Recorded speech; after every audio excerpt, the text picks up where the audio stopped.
അഡഹോ വ്യോമപ്രദർശനം 2 നാവികസേനാ വിമാനങ്ങൾ കൂട്ടിയിടിച്ചു തകർന്നു. 4 പൈലറ്റുമാർ അത്ഭുതകരമായി രക്ഷപ്പെട്ടു.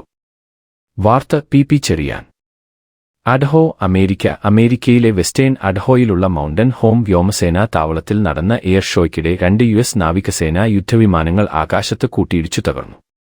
വിമാനങ്ങളിലുണ്ടായിരുന്ന 4 ക്രൂ അംഗങ്ങളും അപകടത്തിന് തൊട്ടുമുമ്പ് പാരച്യൂട്ട് വഴി അത്ഭുതകരമായി പുറത്തേക്ക് ചാടി ലനംഡ് രക്ഷപ്പെട്ടു. അപകടത്തിൽപ്പെട്ട വിമാനങ്ങൾ യുഎസ് നാവികസേനയുടെ ഇഗ-18 റെറ്ററിന് ഇനത്തിൽപ്പെട്ട 2 അത്യാധുനിക യുദ്ധവിമാനങ്ങളാണ് തകർന്നത്. വ്യോമപ്രദർശനത്തിന്റെ ഭാഗമായി ആകാശത്ത് അഭ്യാസപ്രകടനങ്ങൾ നടത്തുന്നതിനിടെ വിമാനങ്ങൾ പരസ്പരം തട്ടുകയായിരുന്നു. തുടർന്ന് നിയന്ത്രണം നഷ്ടപ്പെട്ട് കത്തിയമർന്ന വിമാനങ്ങൾ താഴേക്ക് പതിച്ചു. പൈലറ്റുമാർ കൃത്യസമയത്ത് ചാടിയതിനാൽ ആർക്കും ജീവഹാനി സംഭവിച്ചിട്ടില്ല.